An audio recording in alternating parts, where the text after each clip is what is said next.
Bueno, retornamos a Alerta. No se olviden, hashtag Alerta, ¿qué país sueñan ustedes? O lo que quieran plantear como tema acá va a ser bien recibido. Con 1 millón de rezagados en el calendario de vacunación, el MinSal anunció una intensificación del proceso de momentos donde vivimos lo más crítico de esta pandemia, con más de 9.000 casos. Y eso queremos conversar, plantear, explicar, tratar de analizar con la doctora Susan Bueno, investigadora del Instituto Milenio de Inmunología y Academia también de la Facultad de Ciencias de Biología de la Universidad Católica. Doctora, ¿cómo le va? ¿Cómo amaneció? Buen día, un gusto. Hola, buenos días. Muchas gracias Bueno, por la invitación no, por a favor. conversar. Todo lo contrario, gracias por tu tiempo. ¿Por qué hay hoy día un retraso en la vacunación? ¿Por qué hay gente y un alto porcentaje en distintas franjas de edad, incluso adultos mayores, que no se han vacunado? ¿Qué lectura hacemos a eso, doctora? Yo creo que todas estas situaciones que estamos observando cuando vemos, por ejemplo, una campaña de vacunación que partió sumamente exitosa, con una muy alta adhesión y que a la fecha de hoy, como usted bien dice, se está notando un retraso, son por razones multifactoriales, definitivamente. Las que se pueden analizar, varias que son importantes. Una de ellas, yo creo que justamente a medida de que se ha ido moviendo la vacunación a personas que son más jóvenes, menores de 60 años, digamos, estamos frente a una población que es altamente, digamos, la principal fuerza de trabajo en nuestro país y que justamente en términos de vacunaciones puede que tengamos una situación en la que sea un poco más complejo asistir al vacunatorio y poder hacerlo como lo hacían, por ejemplo, los adultos mayores. Si bien los adultos mayores, la mayoría también tenía que estar acompañada con una persona digamos, mucho menor. Estamos en una época del año en la cual justamente hay una mayor cantidad de actividad de trabajo.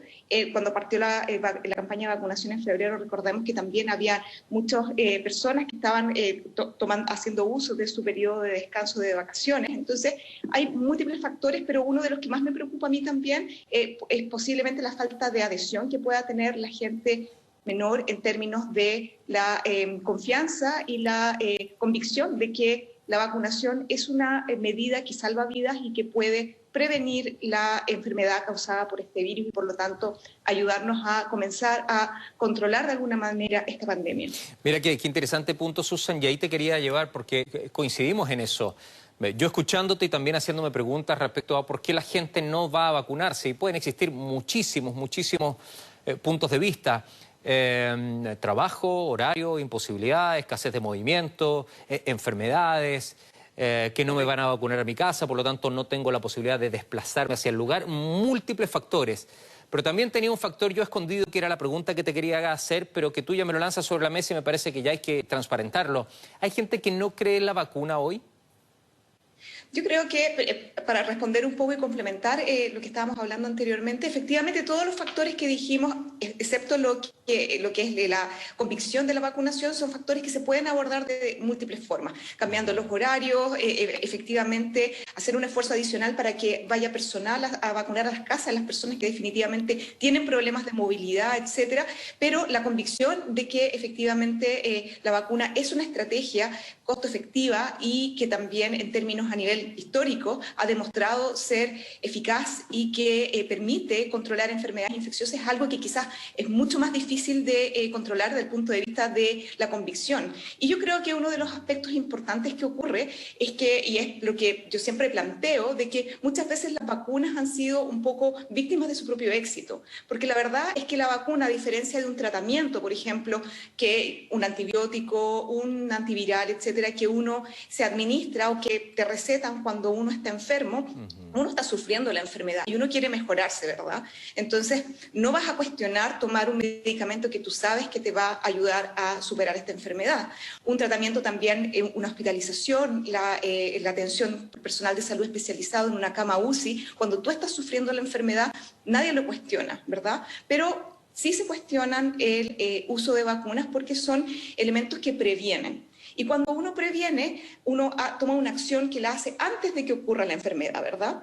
Entonces, cuando tú lo haces antes de que ocurra la enfermedad, uno muchas veces, y un porcentaje importante de las personas puede no visualizar lo que significa tener justamente la enfermedad. Ahora, existen planes de vacunaciones que han partido hace décadas y que han permitido erradicar enfermedades infecciosas o reducirlas a niveles que son prácticamente indetectables. Por lo tanto, nosotros que somos quizás un poco más jóvenes, digamos, o aquellos que son mucho más jóvenes que nosotros, muchas veces no hemos vivido lo terrible que son algunas enfermedades infecciosas como el sarampión. Obviamente no vivenciamos, lo vemos en los libros de historia, lo que es la viruela, por ejemplo. Entonces, cuando uno está de alguna manera previniendo algo que a los ojos de la realidad actual no existe, se da mucho espacio para creer que no es necesario. Y eso yo creo que ha sido uno de los factores importantes porque las vacunas hoy en día son tan cuestionadas. Así que yo creo que hay un trabajo muy importante de recordar a la población y también educar a la población de por qué esta herramienta de salud pública es tan importante aplicarla. Me parece excelente la explicación porque es prevención y disminuye también si es que te pega el coronavirus, hablando muy sencillo, como yo creo que hay que hacerlo para que la gente pueda comprender. Se puede pensar que efectivamente todas las dificultades, los problemas del COVID, todos los síntomas van a ser menores. Estaba leyendo algo muy importante respecto a tu vínculo, donde tú planteas que a pesar de que uno esté vacunado, tiene que seguir manteniendo las medidas de prevención. Lo explicamos de la misma forma: distancia física, mascarilla, lavado de manos, a pesar de estar ya con la segunda dosis y a pesar también de haber cumplido el periodo de inoculación ya definitiva. Correcto. Sí, eso es muy importante también, porque también hay que transmitir la información de que las vacunas no previenen el contagio. Eso es muy importante. Evidentemente, no existen mecanismos que eviten que uno tome contacto con el virus y que el virus eventualmente infecte nuestras propias células. Lo que ocurre con la vacunación es que uno ya tiene respuesta inmune que está activada previamente y puede atacar mucho más rápido a este virus y en algunos casos generar, como bien decía, una enfermedad que es mucho más leve y que en realidad uno ni siquiera puede necesitar atención médica o en muchos casos ni siquiera darse cuenta de que uno tomó contacto con el virus. Pero esto no significa de que efectivamente no se pueda eventualmente en algún grupo de personas producir enfermedad, porque por diversos motivos, y todos los seres humanos acá somos distintos, ¿verdad? Vamos a reaccionar distinto también al proceso de vacunación. Algunos vamos a generar una respuesta inmune que es muy potente y que va a protegerme y ni siquiera voy a tener un síntoma si es que me encuentro con el virus, mientras que otras personas pueden generar una respuesta inmune que no es tan buena y que efectivamente pueden infectarse y enfermarse con este virus. Y lo complicado de esto también es que en ese proceso de tener la presencia del virus, independiente del grado de enfermedad que yo pueda desarrollar, también puedo transmitir a otras personas. Y en este caso puedo transmitir a personas que no están inmunizadas por diversas razones. ¿Y cómo se explica, doctor, entonces la inmunidad de rebaño que habla acá el doctor París, entonces? Con un tiempo ya establecido, sí, casi en junio, por ejemplo. Si es que hay gente que no quiere vacunarse, ¿cómo se logra ese porcentaje que se requiere? Sí, eso es muy importante porque también del punto de vista de la vacunación, como decía, uno no puede evitar tomar contacto con el virus, pero al tener ya una respuesta inmune activada previamente, tú lo puedes atacar más rápidamente y aquí en este punto es muy importante que los virus, para poder transmitirse cualquier agente infeccioso, necesita replicarse, multiplicarse y causar alguna forma que pueda transmitirse a otras personas, ya sea por tos, por estornudos, por emitir secreciones y gotitas, ¿me entiendo? Y de esa manera la cantidad de virus que está presente, por ejemplo, en una persona infectada que no tiene inmunidad, es muchísimo más alto de lo que podría tener una persona, por ejemplo, que está inmunizada, contrajo el virus, generó algunos síntomas, pero puede atacar mucho más rápidamente este virus y por lo tanto reducir lo que se denomina la carga viral. Entonces, de esa manera, cuando la persona emite o transmite de alguna manera es mucho menor. Y eso, por lo tanto, permite, ahora sí, esta secreción que tiene una carga viral mucho menor de la que tendría una persona que no está inmunizada y que se enfermó, toma contacto con otra persona que también está inmunizada, esta persona también va a atacar mucho más rápido esa cantidad de virus mucho menor que recibió y por lo tanto va a ir previniendo cada vez más que el contagio y la transmisión se vaya cortando. Ahora, cuando una persona no está inmunizada y realiza la enfermedad y está posiblemente 8 o 10 días enfermo, está transmitiendo permanentemente. Y es ahí donde se produce el mayor problema y que si toma contacto con personas que no están inmunizadas, va a seguir el ciclo infeccioso del virus como es de forma natural, sin una respuesta inmune de por medio. Así que por eso es sumamente importante inmunizarse y adherir al plan de vacunación, definitivamente. Doctora, tengo un punto que compartir con usted porque sé que también está involucrada, donde está el científico Alexis Kalergis tratando de crear esta vacuna contra el COVID-19 que podría estar lista a principios del 2022. O sea, ¿podemos tener definitivamente una vacuna chilena contra el COVID? Definitivamente, en la Facultad de Ciencias Biológicas de la Universidad Católica, con un grupo de investigadores liderado por el doctor Alexis Kalergis, justamente estamos desarrollando investigación en nuestro país para desarrollar prototipos de vacunas chilenos. Y en este caso hemos estado trabajando desde todo el año pasado en generar diversas alternativas de vacunación y actualmente muchas de ellas han avanzado exitosamente desde el punto de vista experimental y por lo tanto esperamos justamente poder seguir avanzando en el desarrollo para acceder y poder partir con las fases clínicas que permitan, por una parte, demostrar la seguridad, posteriormente respuesta inmune y después eficacia de estas vacunas. Y yo considero que es muy importante también transmitir de que definitivamente hay múltiples vacunas, ¿verdad?, que actualmente se están aprobando para su uso de emergencia. Pero sabemos cómo este virus va cambiando también tan rápido o mucho más rápido de lo que nosotros podemos reaccionar. Por lo tanto, tenemos que tener múltiples alternativas de vacuna que puedan cubrir las necesidades que tenemos todos los países para inmunizar a nuestra población, pero también para ir respondiendo rápidamente a potenciales cambios que van generando este virus, lo que hoy estamos viendo a nivel global de la aparición de nuevas variantes o nuevas cepas, incluso que podrían eventualmente ser más resistentes a la inmunidad generada por las vacunas que ya las podríamos llamar de primera generación, ¿no? Exactamente, cuando ya uno empieza a mirar todas las vacunas que se conocen acá en el país, ¿qué diferencia tendría la vacuna chilena? ¿Qué fortalezas tendría respecto al resto? Bueno, una de las estrategias que nosotros estamos usando, como comentaba, estamos utilizando múltiples estrategias, tiene la particularidad de estar basada en un tipo de tecnología que ha sido probada anteriormente en personas o en niños, digamos, que son muy pequeños, incluso recién nacidos. Ah, buena noticia eso, desde recién nacidos podría ser.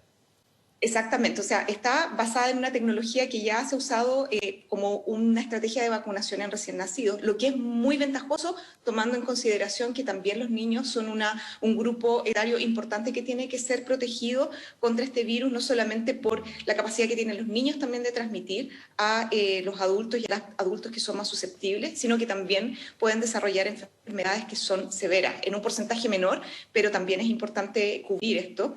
Y lo que nosotros estamos desarrollando justamente está orientado específicamente a utilizar estas estrategias que puedan utilizarse muy temprano desde la vida y que puedan inducir una respuesta inmune integral contra múltiples componentes de este virus para poder atacarlo desde diferentes ángulos, tanto con anticuerpos como con células. Doctora, ¿por qué hay gente que se está contagiando hoy día y se cuida 100%? Porque he escuchado muchos casos, me imagino que usted, mucho más que yo, pero personas que no salen de su casa, personas que solamente reciben pedidos a domicilio, que andan con mascarilla cuando salen, que hay distancia, que no se juntan con gente. ¿Por qué se está contagiando ese tipo de personas que han tenido casi una cobertura, casi viviendo en una burbuja? ¿Por qué se da eso? ¿Qué explicación hay? Bueno, este virus, lo que sabemos de este virus es que definitivamente la transmisión más eficiente que se produce es de persona a persona. Este virus está adaptado, digamos, para poder sobrevivir en las gotitas de secreciones que se producen de la vía respiratoria, ya sea por tos, ya sea por estornudo, y por lo tanto la principal fuente de contagio es el contacto físico de persona a persona. Y por eso es tan importante que uno de los aspectos fundamentales para prevenir el contagio es el distanciamiento físico de personas por supuesto, que pueden estar expuestas a este virus por otras personas o vivir de alguna manera lo más posible en burbuja. Es decir, estar siempre con personas que son las mismas personas y que no tienen contacto con un grupo adicional. Obviamente también estas gotitas de secreción pueden contaminar diferentes ya sea superficies que toman contacto con estas personas que pueden estar contagiadas, que pueden ser todos los materiales que toman contacto con las manos o la secreción de otra persona. Por eso es sumamente importante desinfectar. Y es sumamente importante siempre lavarse las manos permanentemente. Idealmente yo lo que trato de hacer, y bueno, también trato de transmitir, que evitar cuando uno salga tocar las superficies. Idealmente o tú te pones guantes o estás con un papel abriendo perillas o abriendo puertas permanentemente, porque el virus puede mantenerse en esa superficie.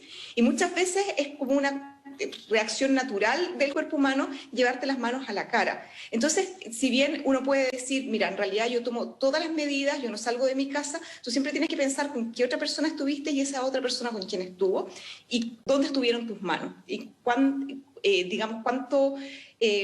adhesión has tenido al lavado de manos sin llevártelas a la cara, porque esa es la principal fuente de contagio y no hay hasta el minuto descrita alguna otra forma en la que este virus se pudiese transmitir. Así que ahí hay que ser súper consciente en todo lo que uno hace.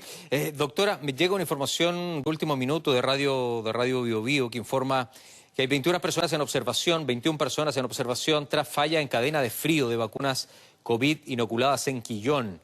Falla humana o del sistema de refrigeración es lo que ahora investigan para determinar la pérdida de vacunas Pfizer y Sinovac, además de otras que fueron inoculadas en 21 personas en la comuna de Quillón, región del Ñuble. ¿Qué pasa con esto, con la cadena de frío? Esto puede ser un problema grave porque no solamente es hacer las vacunas, traerlas, sino que hay un tema de producción también. Puede ser muy delicado esto, doctora, ¿no?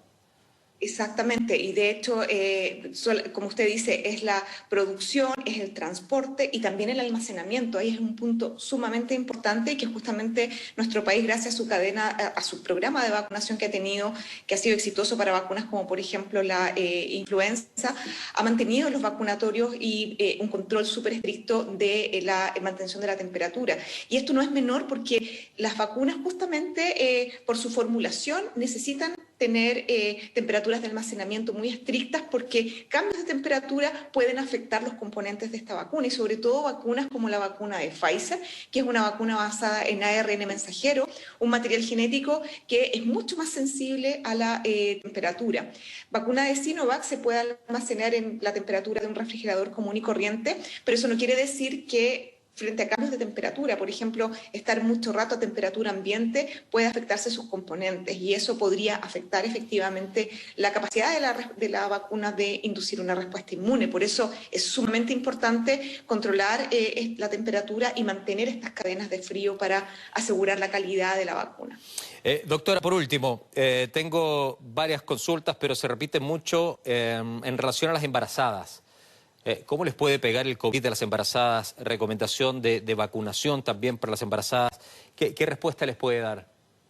Bueno, en el caso de las embarazadas todavía no existen estudios clínicos que sean destinados justamente a la mujer embarazada y justamente porque cuando estamos enfrentados a un patógeno nuevo y a una vacuna nueva, es sumamente importante asegurar que esta vacuna es segura para su uso en humanos y eso es lo que se ha hecho con todas las fases clínicas que se han ejecutado para las vacunas que están actualmente en uso de emergencia. Y esto hace importante también que una vez que se haya demostrado la seguridad de estas vacunas, se inicien estos estudios clínicos en poblaciones que son más susceptibles, por ejemplo, los niños y también las mujeres embarazadas.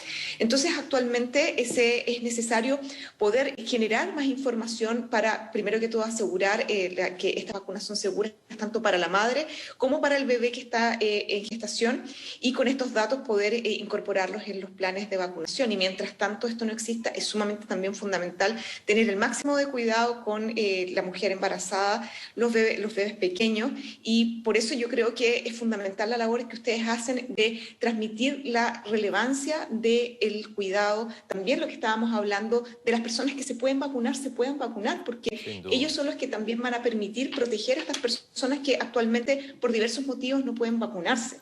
Entonces, justamente causa frustración que ocurran estas cosas como fiestas clandestinas, por ejemplo, o falta de medidas, o hay personas que definitivamente deciden no cuidarse o no vacunarse porque no creen que esto pueda tener un impacto fuerte, pero quizás no te afecta personalmente, pero sí puedes causar un tremendo impacto a otras personas. Doctor, ha sido un agrado, como siempre. Gracias por enseñarnos, gracias por traspasar tanta sabiduría respecto al tema. Le mando un abrazo grande. Gracias, Susan. Muy gentil. Muchas gracias. Gracias a ti. Muchas gracias.